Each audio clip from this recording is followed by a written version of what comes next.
Tahu perbuatan menyalakan flare itu kemungkinan besar akan membakar.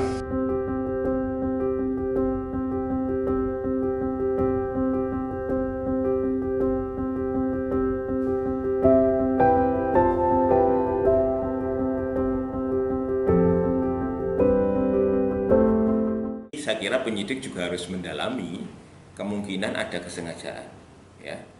Kesengajaan di sini kalau kita lihat di teori hukum pidana ada kesengajaan sebagai maksud. Artinya memang dari awal sengaja membakar, tapi kayaknya tidak mungkin ya. Kemudian ada kesengajaan sadar kepastian.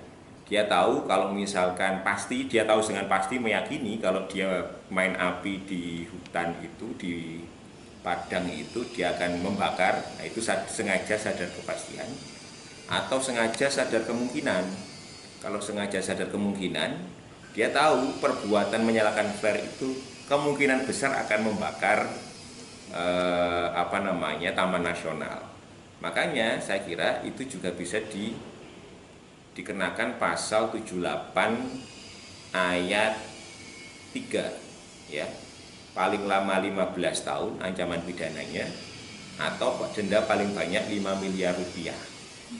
Nah, karena yang dimaksud dengan ini kan membakar lebih dari puluhan hektar ya, kalau 500 hektar. 500 hektar bahkan. Makanya ini bisa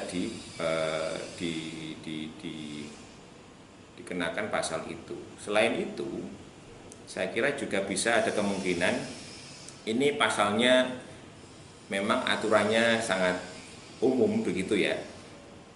Itu di Undang-Undang tentang konservasi, ya. Undang-Undang Konservasi Sumber Daya Alam Hayati. Itu pasal 33 ayat 1 yunto pasal 40 ayat 1. Jadi siapa yang melakukan perubahan terhadap fungsi konservasi itu bisa dipidana penjara maksimal 10 tahun. Jadi itu beberapa yang bisa, tapi tentu nanti tergantung alat bukti ya dan barang bukti yang ditemukan oleh penyidik begitu ya.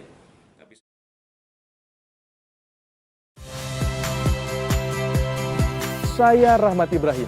Saksikan program-program Kompas TV melalui siaran digital, pay TV, dan media streaming lainnya.